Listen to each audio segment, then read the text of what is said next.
All right. Good afternoon, good morning, good evening, depending on where you're dialing in from. My name is Eddie Mandry, Director for Africa at Yale's Office of International Affairs and co-director of the Yale Africa Initiative. It's a tremendous honor and pleasure to have you all here join us for an important session as part of a series we've been hosting over the last few months on African women as pillars of resilience. This session will be on the question of mitigating the economic impact of the pandemic on African women. And we're absolutely delighted to have a distinguished panel of panelists joining us from around the continent for this wonderful conversation. This is part of a program that we have at Yale, the Leadership Program for Strategic Impact, that brings together senior African women leaders from across the continent. It's a program we host in partnership with the Women for Africa Foundation, as well as Banco Santander. And we're absolutely honored to have with us today to offer a few opening words, Maria Teresa Fernandez de la Vega. She is the president of the Women for Africa Foundation, but also the president of the State Council of Spain, and a wonderful partner to this program and a champion for African women across the continent. Maria Teresa, I hand over to you for a few remarks.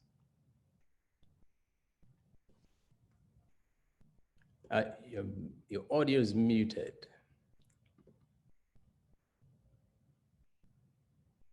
Conectado. Hola, buenas tardes a todas y a todos. Muchísimas gracias, Eddie, por tus palabras de presentación. La verdad es que yo estoy muy feliz en representación como presidenta de la Fundación Mujeres por África de volver a promover junto con la Universidad de Yale un seminario que tiene en estos momentos una trascendencia enorme porque vamos a tratar de analizar cuál es el impacto económico que está teniendo la pandemia COVID en relación sobre las mujeres africanas. Y para ello es verdad que contamos con unas líderes estupendas. Muy buenas tardes a Rama, no ha llegado todavía, pero buenas tardes a Marta, buenas tardes a María, a Fafa, y buenas tardes también a nuestra Estefaní y a la coordinadora. Muchas gracias a todas. Yo la verdad es que creo que en estos momentos podemos ya hacer una afirmación de entrada, y es que el impacto que la pandemia está teniendo en relación con las mujeres en todos los países del mundo es muy superior a la que está teniendo en relación con los hombres. Es decir, la desigualdad tiene rostro de mujer, desgraciadamente, en el mundo. La desigualdad tiene rostro de mujer en África. Y la pandemia tiene rostro de mujer porque está impactando negativamente más en la vida de las mujeres desde una perspectiva, sobre todo desde tres ángulos, pero que todos tienen efectos económicos. El de la violencia, que es ya algo que tenemos que combatir y que tenemos que incrementar el combate contra esa violencia de género, que tanto daño está haciendo desde un punto de vista personal, moral y de toda naturaleza, pero también económico. En lo que se refiere también a la economía de los cuidados, porque son las mujeres fundamentalmente las que mantienen y sostienen todo lo que es los cuidados y toda la economía y todo lo que supone esa cuestión en el ámbito político, económico y social, en todos los ámbitos y desde el punto de vista, digamos, económico, empresarial, de crecimiento y de afectación a las vidas de todas las familias, un impacto económico muy negativo en las mujeres. Y señalar, como ha puesto de manifiesto Naciones Unidas, que solo 1 de cada 8 países está adoptando medidas, es decir, en que se tiene en cuenta el género a la hora de combatir la pandemia. Por lo tanto, yo creo que tenemos que aprovechar este espacio para ver qué es lo que podemos hacer, qué es lo que debemos hacer y sobre todo para también una cosa. Yo siempre he pensado, y yo creo que lo he aprendido de las mujeres africanas, que los grandes momentos horrorosos son grandes oportunidades también. Las mujeres siempre hemos sabido hacer de la necesidad virtud, que se dice, y por tanto aprovechar esta situación para cambiar este modelo que, como he dicho, está generando desigualdad, incrementando la desigualdad en todos los ámbitos de la vida de las personas y fundamentalmente de las mujeres. y por tanto no quiero extenderme más. Me gustaría oír a las mujeres africanas. A mí se me ocurren muchas cosas, pero estoy segura que a ellas todavía se les ocurren más soluciones y líneas de acción innovadoras para ver si somos capaces de darle la vuelta a la situación y aprovechar este agujero, este enorme agujero que nos vuelve a abrir esta catástrofe de desigualdad. Vamos a aprovecharlo para ver si somos capaces de darle la vuelta. Muchas gracias a todos y bienvenidas. Thank you very much, Maria Teresa, for those very kind words to begin this session.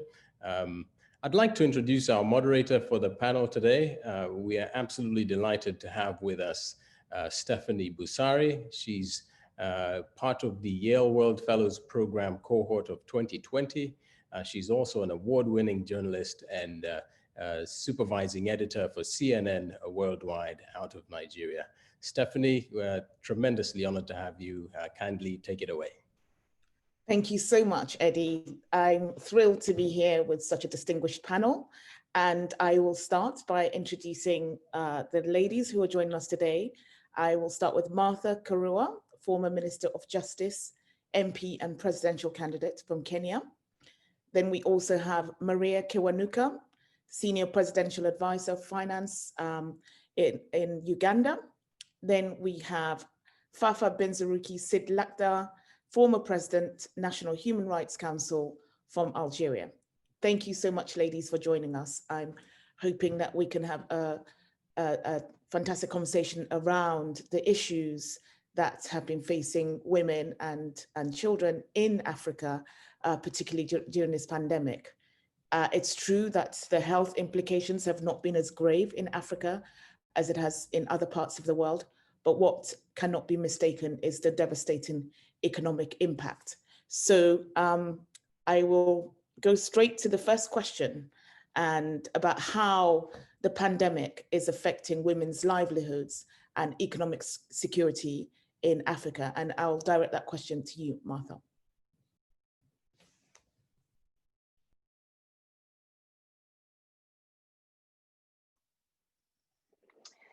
Thank you.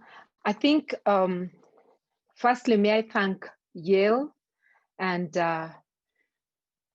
Foundation Women for Africa, Maria Teresa, for organizing this meeting.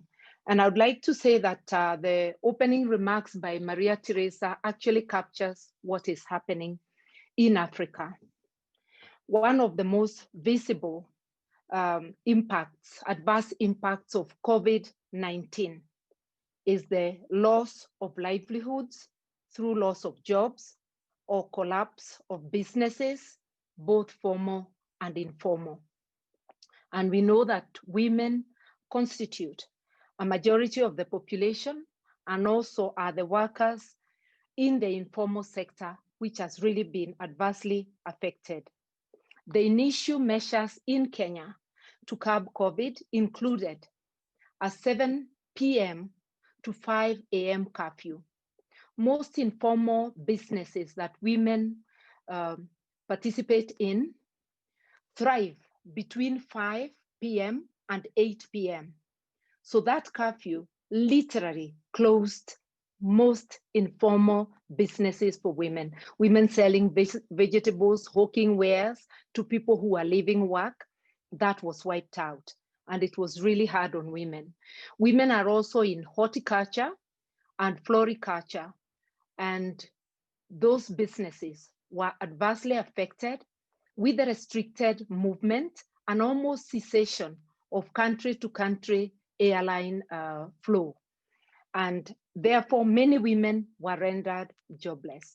Even the formal sector had massive layoffs. So a lot of people had either reduced income or their incomes completely stopped. The government did not have social support responses. We do have social support for the aged and the vulnerable, but it hardly covers everyone. So the effect of the pandemic has been devastating on livelihoods, and especially the informal sector where people earn day by day. It has left people without adequate food, without access to health services. In Kenya, we do not have universal health care. This is the time the government is talking of rolling out, not yet. You can imagine a situation where you have reduced or no income, you have a sick person. Initially, we pushed the government and it had agreed to take over the testing and treatment in public facilities. That has now stopped. The government is saying they can't afford it anymore. In other words, we are on our own. It's really been hard for women. But the surprising thing is that women are resilient. They're finding innovative ways of overcoming. That is not to say that some have no means and are barely surviving. But the average woman is finding innovative ways. Traders are using social media. People hawking wares around the estates where they live, really trying to see what to do. Thank you.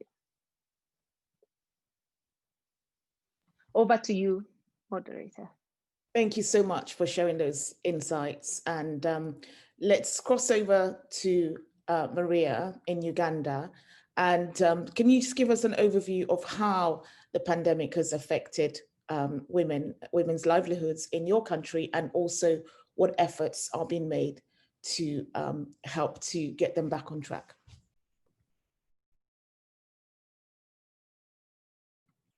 You need to unmute. We can't hear you. Can you unmute? Can you hear me now? Yes, thank you. Okay. Thank you very much, Maria Teresa, our colleagues at Yale, Stephanie, Martha, and Ramatoye. Uganda, just like the rest of Africa, has been very much impacted by COVID-19, especially when it comes to the women. It is a continuation of the same old problem. I think we can put it in basically three major categories. There's been the economic impact, which Martha has touched upon, and which is very much the same in Uganda. Our women are employed largely in the informal sector, and even in the formal sector, they're at the lower paid, more expendable levels of occupation. A lot of our women were teachers in the universal primary education system, which was shut down with the school closures. So they were also back home. The market women, the women who worked in the saloons, the hospitality trade, the tourism sector, all the sectors that were very much impacted by the shutdown. But I think we can't look at just the economic factors in isolation. We also have to look at the social factors.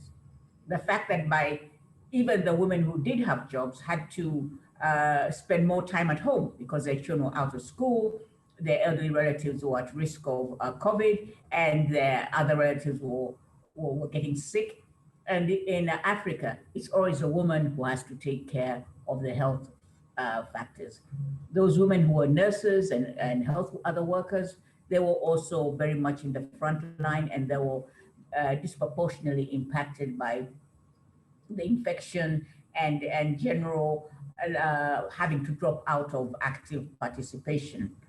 And all this is within the community aspects, whereby traditionally it is the women who have to take care of the home, the women who have to take care of the children, the women who have to take care of any health issues, and the women who have to put food on the table.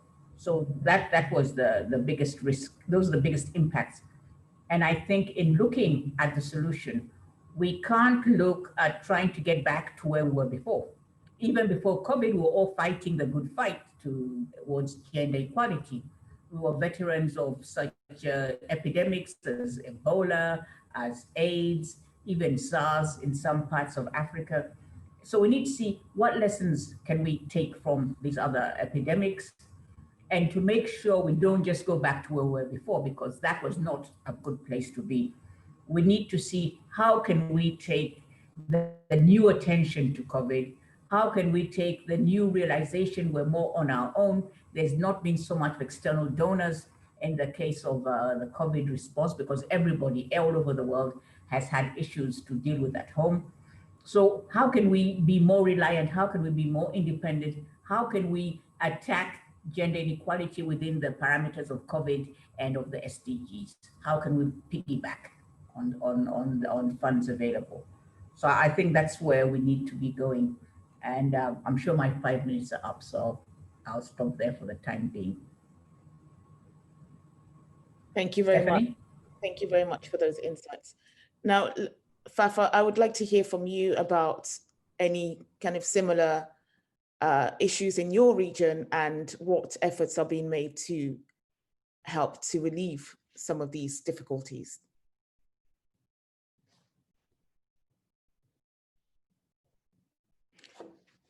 We can't hear you. Can you unmute?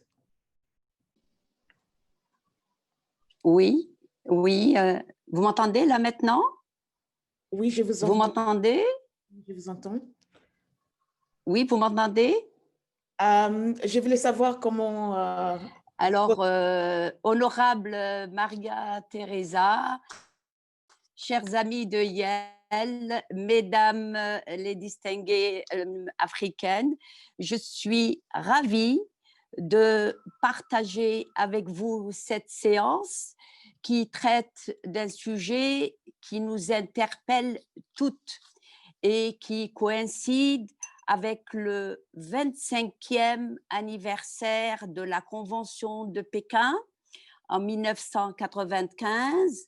Mon pays, évidemment, à l'instar des autres pays, a participé alors que nous vivions une décennie noire où femmes et filles furent assassinées par un terrorisme aveugle. Qu'en est-il 25 ans après, lorsqu'on se rappelle de ce discours mémorable de la première dame des États-Unis à l'époque, Madame Hillary Clinton?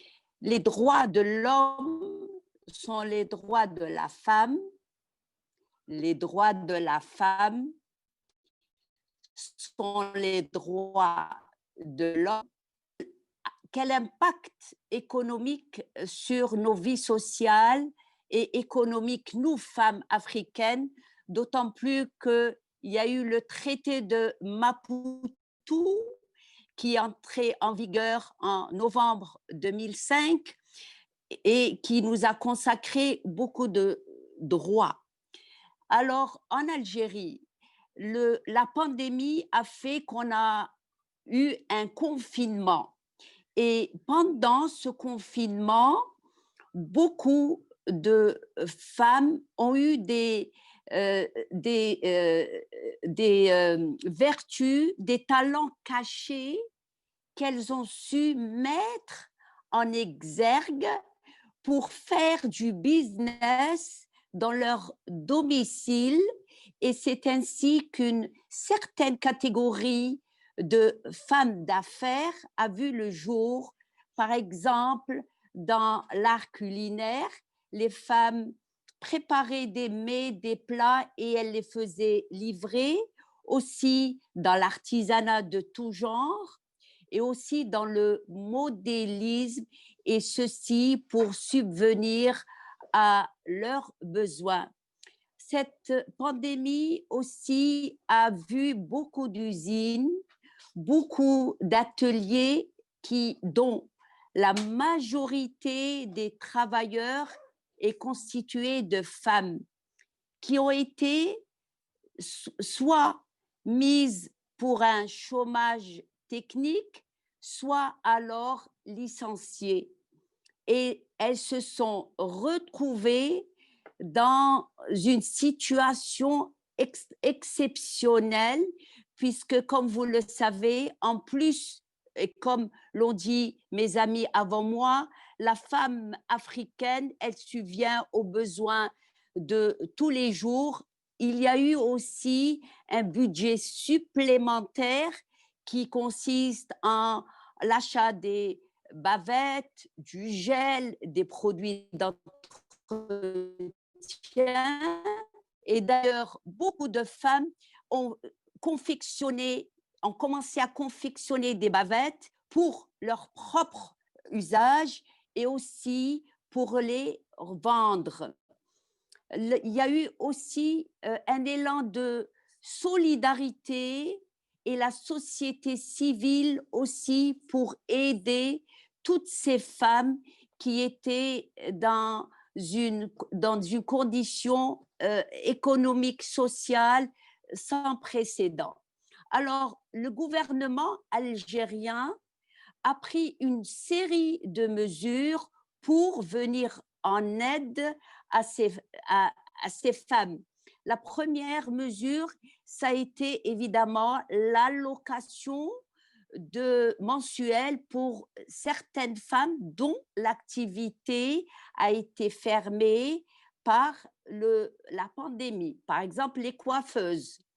Il y a eu aussi la mise en place d'une plateforme numérique pour la création de micro-entreprises et en un seul clic, et toutes les femmes désireuses de se lancer dans ces micro-entreprises se voient déchargées de toute charge fiscale pendant les premiers mois de l'activité. Pour conclure, puisque je suis tenue à respecter mes 5 minutes, pour conclure, je dirais que nous, femmes africaines, nous sommes de pays qui ont fait des révolutions pour libérer des peuples. Alors, nous, femmes africaines, nous challenge pour d'abord combattre cette pandémie et ensuite pour que tous les droits qui nous ont été consacrés depuis la Déclaration universelle des droits de l'homme en 1948 et tous les autres traités internationaux et surtout aussi les objectifs de développement durable numéro 5, numéro 6 soient consacrés dans la réalité pour que ces inégalités entre hommes et femmes disparaissent à jamais. Je donne un exemple, l'inégalité dans les salaires. Bon, je vous dirais que l'Algérie n'a jamais connu d'inégalité de salaire entre hommes et femmes, aussi bien dans le secteur privé que dans la fonction publique. La femme et l'homme ont le même salaire. Donc, je souhaite à notre amie Madame Martha beaucoup de chance pour son élection présidentielle et je vous remercie pour ce débat. Merci beaucoup, Madame, pour ces commentaires. Bon, now we are going to talk about governance. The problems of Africa did not start.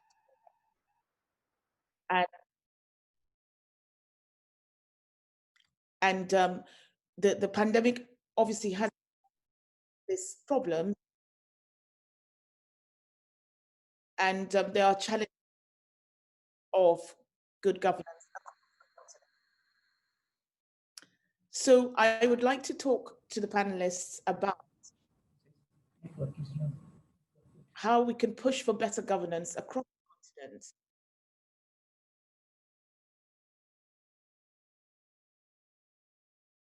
And how governments in Africa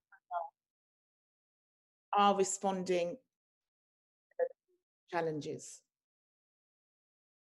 Maria, I'll come to you. I'm sorry, could you repeat that? My network had sort of blipped for a minute back there. Could you repeat the question? Okay. Sure. So I was asking about governance. And the problems of Africa did not start with the pandemic. Yes. And the challenges I hope of you bad can governance. hear me. I'll assume I heard what you meant, because again, the network is playing up. But as far as governance is concerned, and as far as what we can do about the pandemics within the existing structure, I think we need to work within our existing resources and build upon existing activities in the three areas we've all been talking about, which is economic, social, and national or legal, if you like. And we must not be diverted by thinking that COVID is something apart from everything else we've had to deal with as women and as Africans in our daily lives.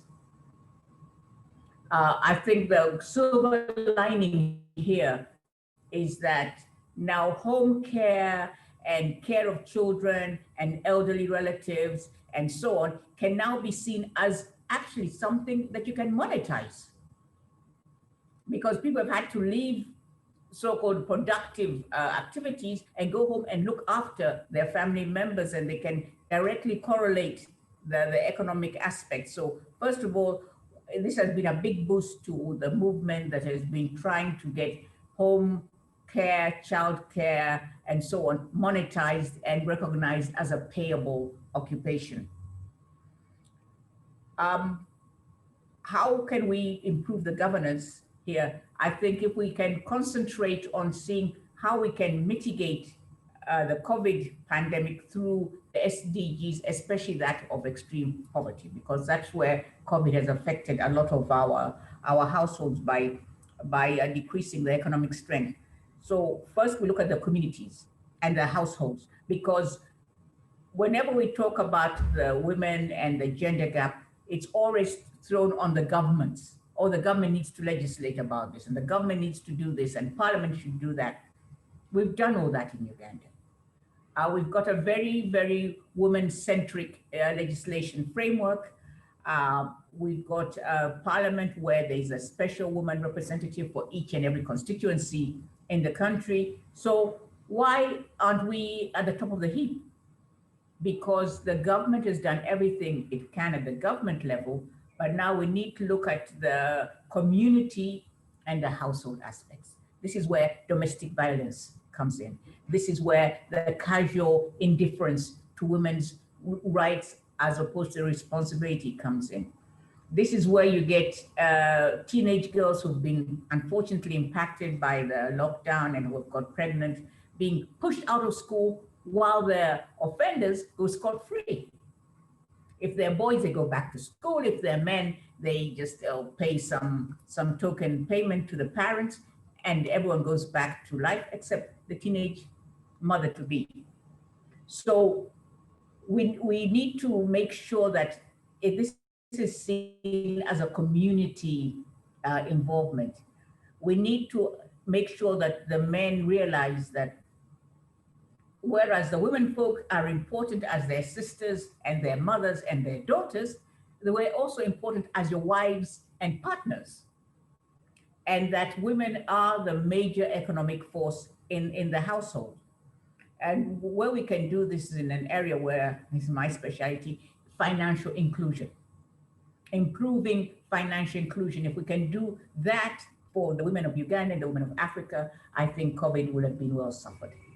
If we can improve the access of women in sub-Saharan Africa to affordable financing for viable projects, from the present 5% closer to the 35% you see in Bangladesh and other countries in Asia, I think would have served our purpose. And how do we do that? We take a cold, hard look at women and their savings culture. Everyone agrees that women are better savers. Women have a better track record when it comes to payback. So let us put more emphasis on the SMEs where the women reside.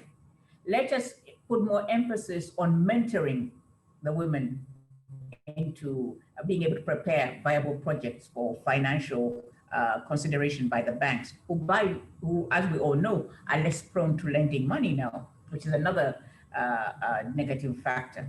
We need to involve more women in the monitoring and mentoring of their fellow women, because it's been well observed that when a woman is used to, let's say, do agricultural extension services, the recipients are more attentive and they feel more sort of involved. Women finance the 3 basic needs of the community, which is food, medicine, and education. That is why I think we need to put more emphasis on women borrowings and borrowing in their own names. For instance, in Uganda, there's no law that says a woman can't own property in her own name. So why aren't they owning the property? There's no law that says your husband or your brother must sign off on a loan for you. So how is it they're not getting the loans? Now we need to look at reality, and rather than just paying lip service to the paperwork, say what is happening in the field. What do we need to do? What can we learn from previous epidemics in Sierra Leone, for instance, in Liberia, Uganda ourselves in the 1970s, we had a series of economic and military crises where women came out of the kitchen and back into the workforce when their menfolk had to sort of disappear or leave the country. I remember the first time I saw a woman driving a pickup, I said, oh my goodness, look at a woman driving a pickup, because women were not in the economic sector, but they came in and they've stayed in. So we need to build upon those aspects and to see how can we walk the talk? How can we take the households and the communities into this fight for gender equality? Because without getting their buy-in, without improving that acceptance by them, we'll just be pushing bits of paper around. That is my take for now. Thank you very much for sharing those. Martha, let me come to you. You are a former Minister of Justice in Kenya and also presidential candidate. Many people have talked about a double pandemic faced by women, particularly in terms of domestic violence, femicide, and other issues around violence. I'm just wondering, what are some of the things that you would like to do if you are successful in your bid for the presidency? What are some of the things that you would like to do to kind of reduce this effects of violence against women?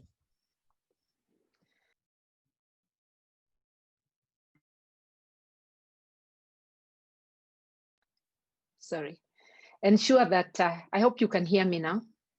Ensure that we uphold the rule of law, and therefore the law is applicable to everyone, because although the government says it is committed to eradicating or fighting violence against women, we have not seen any commitment by the government, shelters, safe houses where women in need can run to. This is left to civil society. If government was partnering with the civil society and allocating some seed money, then that would be okay. But it is not okay for the government to pay lip service on the issue of gender-based violence, yet not spend money, one, on a campaign to make everybody understand that it is against the law, to ensure that the law is enforced so that these incidents can be less, and to also provide safe shelters for women and girls. In Kenya, domestic violence and violence against women generally has been on the rise during COVID, and that includes sexual violence against women and girls. The number of teenage pregnancies has spiked during COVID. That means that some schoolgirls will not be able to go to school.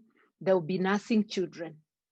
And it also meant that those abused are trapped with their abusers, especially when there was that restricted movement and people could not get out.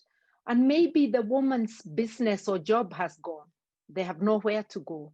So safe houses become very important. The other thing, a question you asked earlier about governance. If we do not strengthen our governance so that we have good governance in Africa and in particular in Kenya, it means that whatever good policies that are on paper will never benefit the intended beneficiaries. We had several scandals during this epidemic. One of them dubbed the COVID millionaires.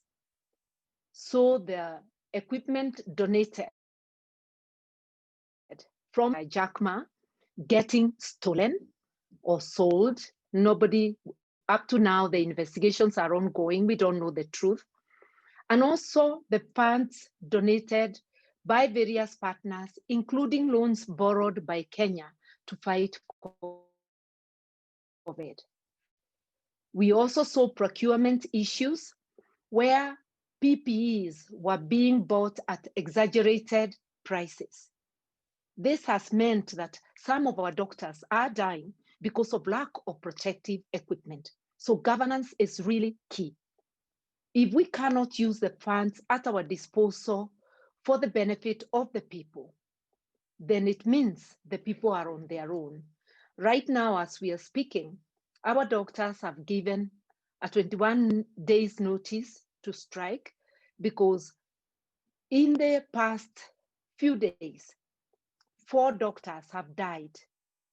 And the reason is that they didn't have adequate protective equipment. And quite a number of health workers and doctors have died in the past. I talked of access to health. The government ought to have taken advantage of the COVID pandemic to roll out universal health care. Because if people cannot access testing and treatment, how else can we fight this pandemic? If county hospitals throughout the country have no capacity to admit patients who are sick with COVID because they do not have ICU facilities, I would have wanted us to use this opportunity to ensure that we equip all our hospitals throughout the country. And the funds available could have done it, but most of it went down the drain. So for me, not paying lip service to women issues, to gender equality, and also strengthening governance so that the policies we set out with, or the policies we pronounce, can be put into effect. Thank you. Thank you very much for that. Fafan, let me come to you to talk about economic policies and a response that is needed to prepare women for economic recovery.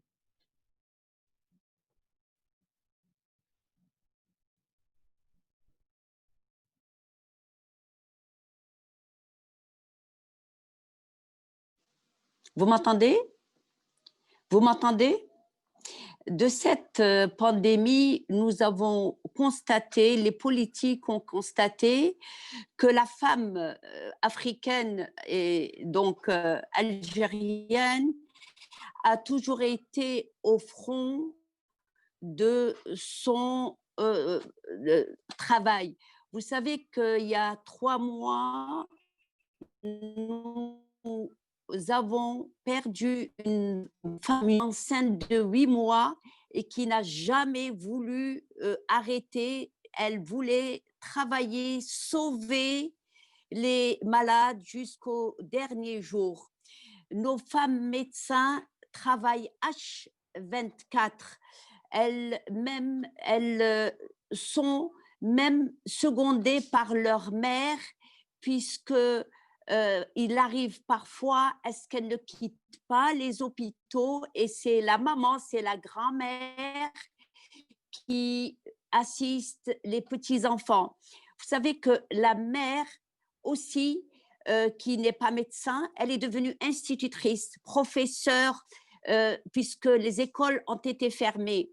Donc, nous, la gouvernance, l'Algérie a pratiquement ratifié tous les instruments internationaux qui militent pour l'égalité de la femme et de l'homme.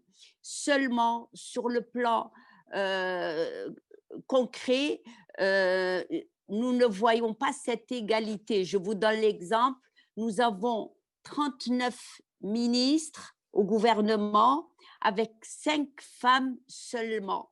Alors que cette femme africaine, je suis fière de dire que je suis une femme africaine, elle combat et la maladie et les problèmes de tous les jours et la scolarité des enfants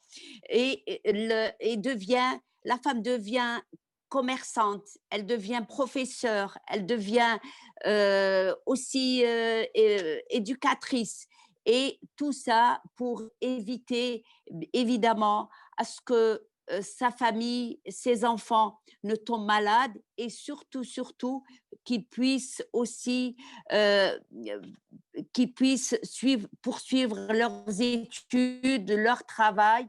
Et donc l'économie de la femme est très variée, très variée. Vous savez que la femme,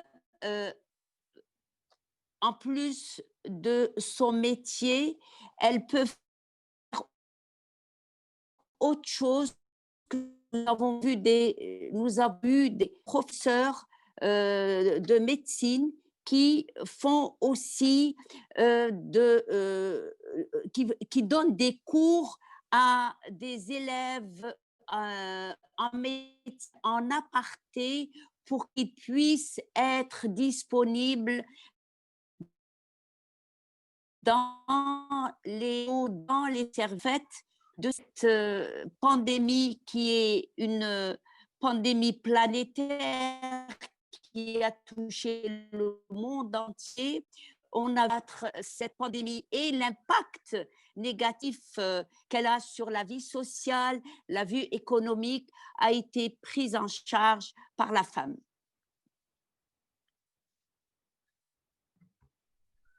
Merci, Madame. Okay, so I think we'll take some questions from the audience now. Let me just have a look at some of the questions that have been sent in.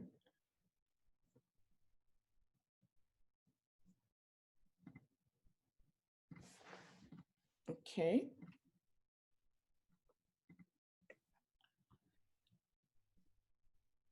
So we have a question from Zulekwa Mlumbi Peter. Sorry, I massacred that. We agree that we cannot return to crisis before the crisis. Issues of governance are a challenge across the continent. How do we pursue a coordinated approach to promoting good governance and ethics among both elected officials and public servants? Martha, can I come to you for that one? I think one of the ways we can do this is increased citizen participation, especially among the elite and business people, because on an average, I see citizens of my country in that category, most of them keeping away from politics.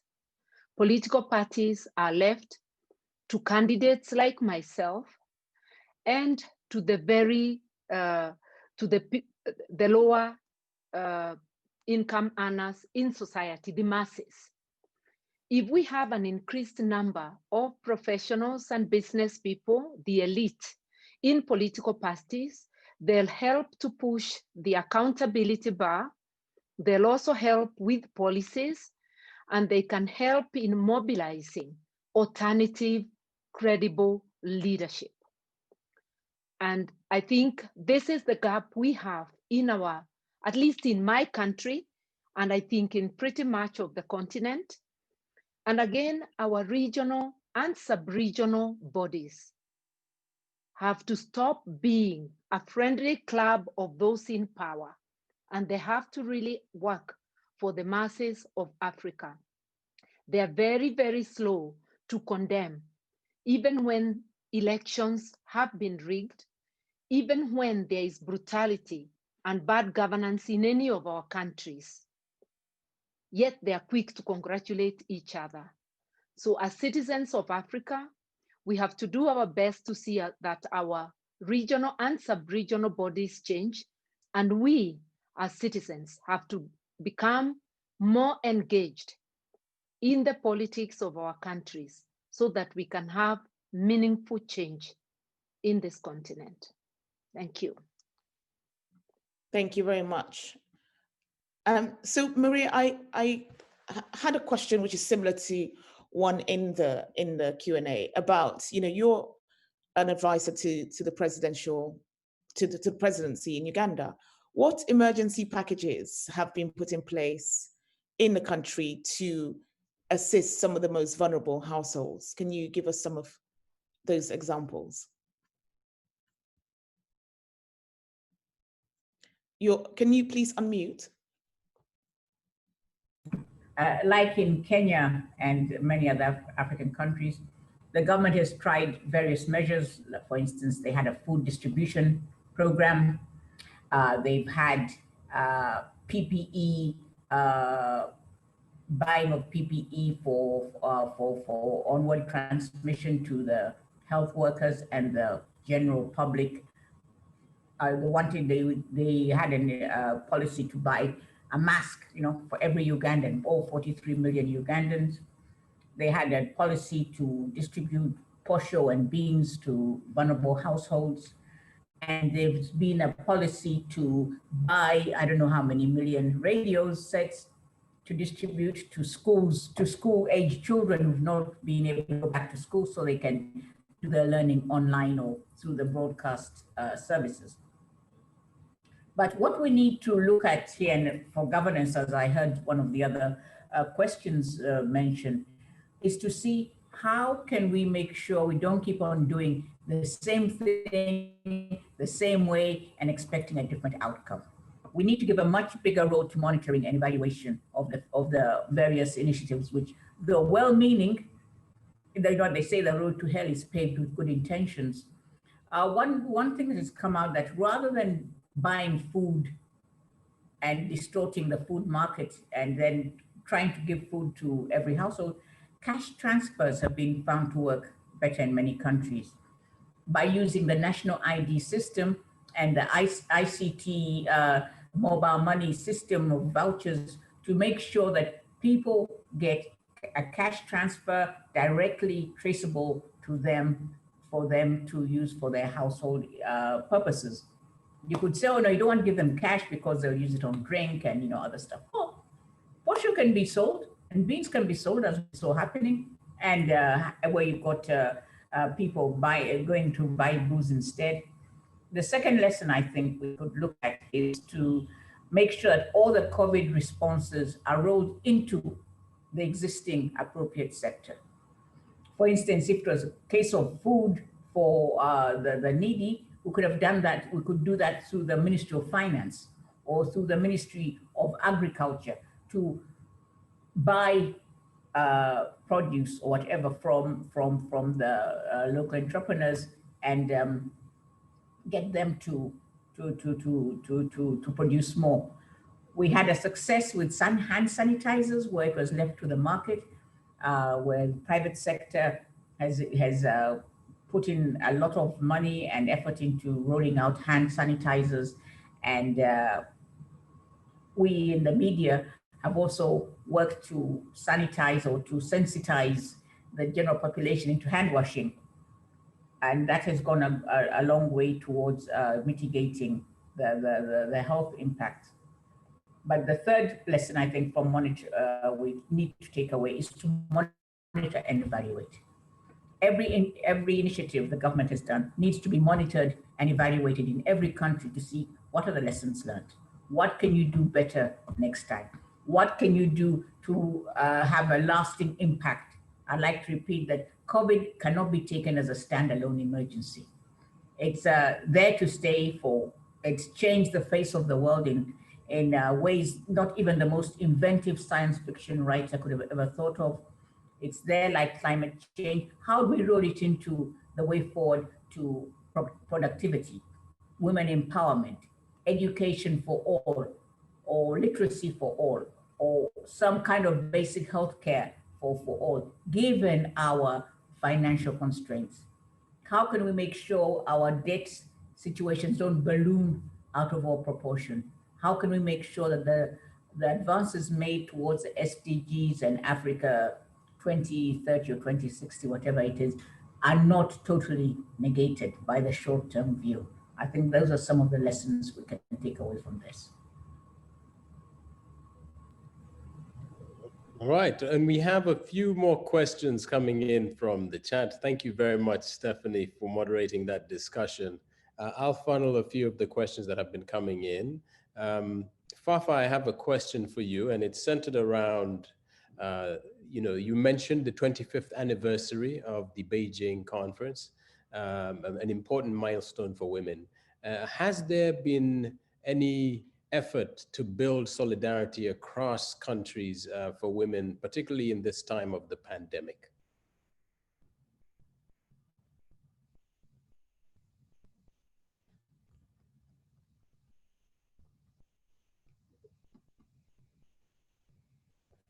Fafa, did you catch that?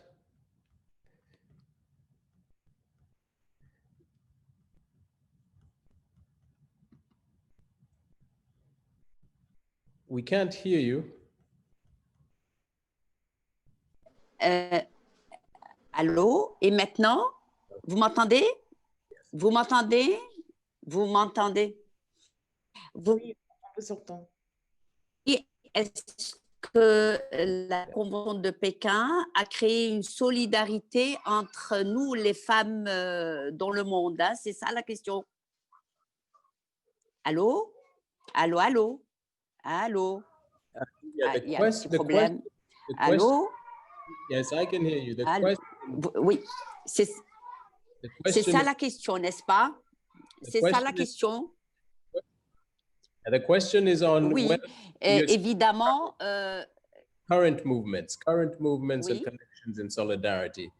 After 25 years, is this COVID pandemic creating any opportunities for solidarity across nations, given women are experiencing the same thing at the same time?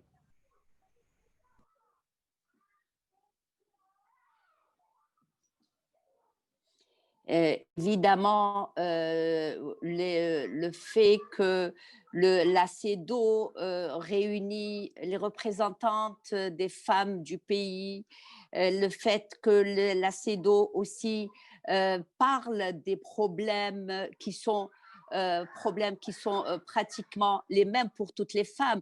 Et j'évoquerai peut-être en premier lieu la violence contre les femmes.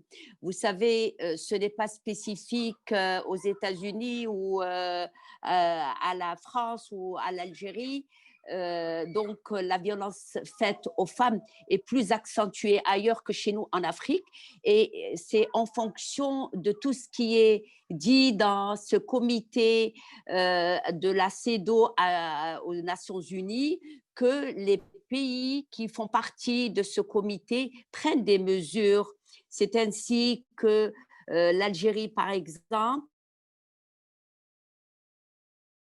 introduit en 2015 des sentences très, très sévères pour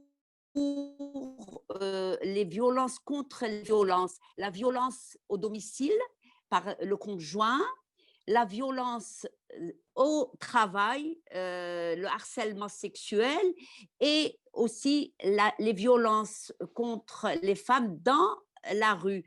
Donc, tout ça, c'est dû à la concertation que nous femmes, nous avons à travers les conférences internationales, à travers les séminaires internationaux que nous faisons et pour évidemment la célébration du 8 mars, nous évoquons tous ces problèmes et nous essayons aussi de trouver des solutions pour nous toutes, puisque, comme je vous l'ai dit, j'ai pris un exemple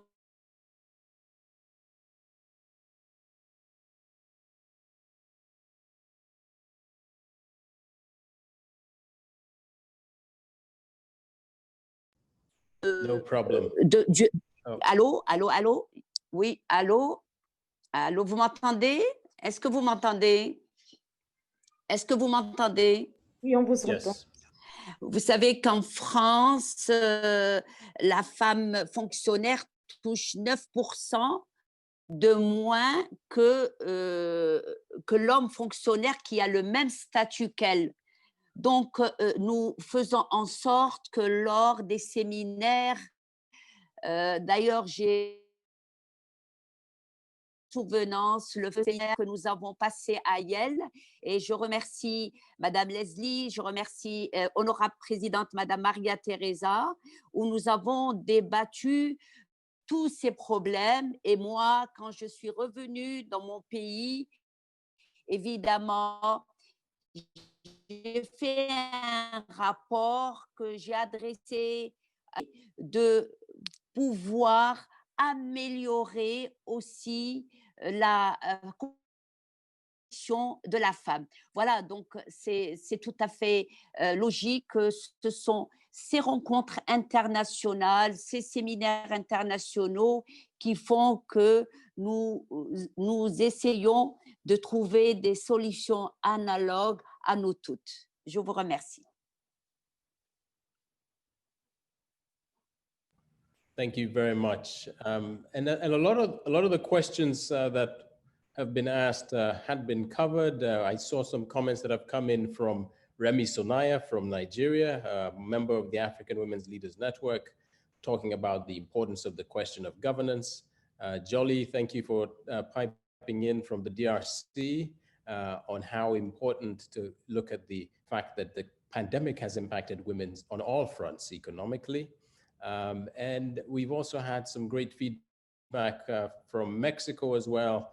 A doctor who's mentioning the critical question of women who work in the informal economy and the informal sector.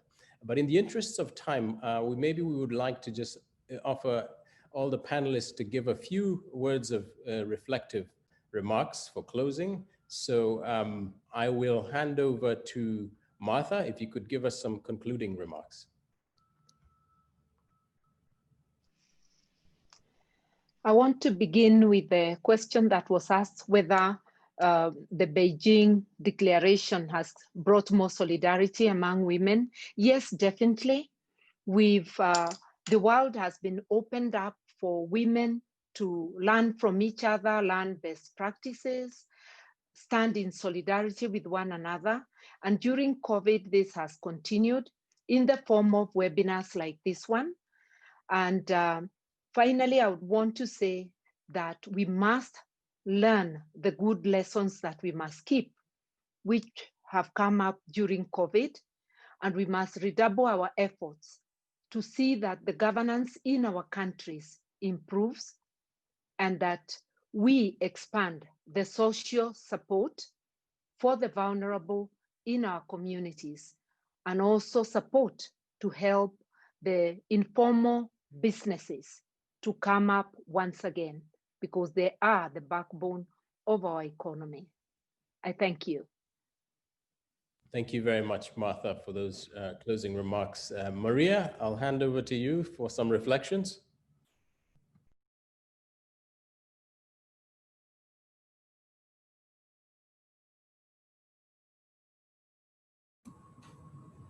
Oh.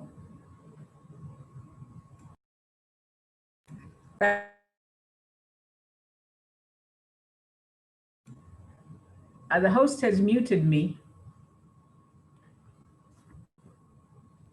We can hear you. You can hear me now. Okay, great. Thank you very much, Eddie, Maria Teresa, and everybody else. In conclusion, I think I'll just repeat what has been said by various participants, that COVID has just merely exacerbated existing problems of gender inequality, amongst other socioeconomic issues. The takeaway I think we can take from this is that the so-called soft sectors of education and health do impact the economic sectors of livelihood. And in order to fight the good fight, we need to be inclusive, we need to be holistic, and we need to go for accountability.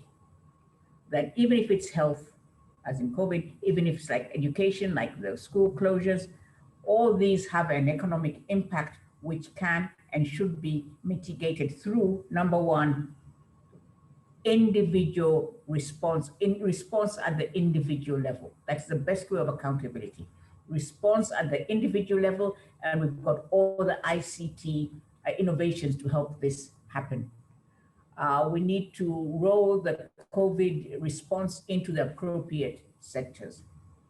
So rather than saying this is a response to COVID, you say this is a response to the health issues generated by COVID. This is a response to the education issues generated by COVID, the economic issues, the discrimination issues generated by COVID. That way we can better monitor and evaluate at the end of the day what's happening to the scarce resources that are being spent on this pandemic. And this will help us to improve both project and program design, implementation, and monitoring in the future. That's the lesson I think COVID can teach us, and to also teach us that in the end, each country in the end really has to stand on its own 2 feet. COVID, I think, has been the great leveler in that there's been no issue of donors helping donees, or the more developed countries helping out the less developed countries. Every country has been impacted in its own individual way. And it's, I think, helped us all to get a wake-up call and to see how can we go about developing our countries from the internal aspects, how can we make better use of the scarce resources available, and how could we try to make sure everybody lives a longer, healthier, and happier life. Thank you. Thank you very much, everybody. Thank you very much, Maria, for those reflections. I'll hand over to Fafa and then Maria Teresa. Fafa, please, you may go ahead.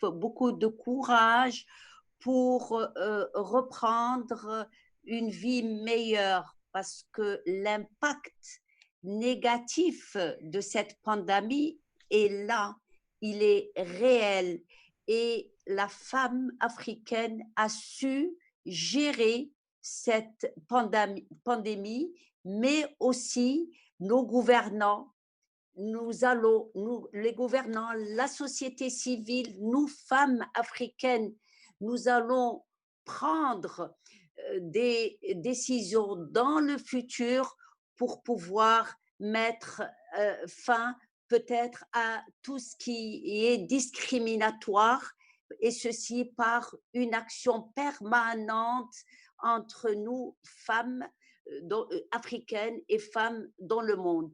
Et je réitère mes remerciements à mes amis de Yale, à Madame l'honorable Maria-Thérèse, à vous tous de ce webinaire qui va sûrement avoir des répercussions meilleures chez nous toutes. Je vous remercie infiniment. Thank you very much, Fafa. Maria Teresa, over to you for a few closing remarks. Sí, ya, muchísimas gracias a todas. Ha sido muy interesante oíros y constatar que efectivamente lo que estamos pensando y lo que estamos viendo es que el impacto de la pandemia en los países africanos afecta de una manera mucho más profunda a las mujeres que al resto de la ciudadanía. Y que, por tanto, frente a eso es verdad que los gobiernos están haciendo cosas, que desde la sociedad civil se están haciendo cosas, pero yo os estaba escuchando y creo que se pueden hacer muchísimas más cosas, y creo que tenemos que estar en condiciones de ver cómo podemos ayudar para que se hagan más cosas. Hay una situación de emergencia nacional. En cada país hay una situación, en toda África, en todo el mundo hay una situación de emergencia que afecta a las mujeres. Nadie duda que afecta más a las mujeres, lo dicen Naciones Unidas, lo dicen los organismos económicos, todo el mundo lo dice. Pues si todo el mundo lo dice, hay que exigir a los gobiernos que se escuche a las mujeres. Primero, para ver qué medidas hay que adoptar. Primero, participación de comités de mujeres en los gobiernos para decir cómo les está afectando y cuáles son las medidas. Segundo, yo creo que hay que exigir cosas ya muy claras. La situación de violencia en los temas que afectan a la salud y a la violencia es intolerable y, por tanto, hay que promover también políticas públicas contra la violencia de género en toda África. Hay muchas cosas que se están haciendo, pero yo creo que no nos debemos conformar y tenemos que seguir exigiendo y aprovechar que no se utilice la pandemia, como se está utilizando, para dejar impunes muchas situaciones de violencia. Y tercero, en el tema económico. En el tema económico es muy importante que haya acuerdos socioeconómicos de la sociedad, de los empresarios y de los gobiernos para que las mujeres tengan trabajos dignos. En las pequeñas empresas, en las grandes empresas, en el gobierno que muchas veces crea empleo en los gobiernos. Crear empleo y darles cobertura, porque somos las que estamos sosteniendo la economía informal, pero tenemos que ir poco a poco ya exigiendo el traspaso de lo informal a lo formal, porque eso va a hacer que la economía sea mayor y las mujeres estén más cubiertas. Tenemos una tarea muy grande por delante y yo creo que oyéndoos a todas con las magníficas líderes y mujeres comprometidas que hay en África, África saldrá adelante. Y vamos a estar ahí, desde luego, con todas las mujeres del mundo apoyando, porque eso está pasando en África, pero está pasando en Europa y está pasando en todo el mundo. En todo el mundo las mujeres estamos sufriendo las consecuencias económicas de la pandemia mucho más que el resto de la ciudadanía. Y desde luego nos tenemos que plantar y decir, hasta aquí hemos llegado, y aprovechar esta situación para hacer un impulso mayor a favor de la igualdad. Así que ánimo, mujeres, porque estoy segura que aprendiendo además de todo el trabajo que hacen las africanas, en los medios de comunicación también, y se lo digo a la moderadora, que estoy muy de acuerdo con ella en algunas de las cosas que se han dicho, es clave tener alianzas con los medios de comunicación en toda África también. Yo creo que tenemos que hacer ahí un trabajo importante para aprovechar esta situación en todos los ámbitos, en la educación, en la salud, leyes de educación, cobertura sanitaria, cobertura de seguridad, cobertura de educación. Y contar también con las magníficas científicas africanas que tenemos. Tenemos una red de científicas africanas estupendas y maravillosas, que nadie las conoce, que estamos haciendo que se conozcan en el mundo y que son las que van a hacer además grandes avances en la ciencia que nos van a ayudar también a cambiar el modelo económico en África. Así que creo que estamos en el buen camino. Yo quiero ser optimista, no pesimista, pero también saber que tenemos mucho que hacer, que no podemos perder el tiempo y que hay que aprovechar la oportunidad. Y gracias a Yale por su apoyo y por su compromiso. Thank you very much, Maria Teresa, for those very thoughtful closing remarks. On behalf of Yale University, I'd like to thank all our panelists, Martha Karua, Maria Kiwanuka, Fafa Sid Benzaruki. We're really grateful to have you speak on this really important question around mitigating the impacts of the pandemic on African women. I'm also very grateful. We're very grateful to all the participants who've tuned in from across the globe. We've had people come dialing in from Cuba, Nigeria, Sierra Leone, South Africa, Indonesia, and China. So there's people tuning in and thinking about these really important and critical questions that you've been able to illuminate on today. So thank you for all your participation and your attention. Stephanie, thank you very much for your moderation, and to the team behind the scenes, we're tremendously grateful. We're grateful for all your hard work and your resilience, African women. And on to the next program. You'll get a recording of this in email, but for now, bye-bye. Thank you.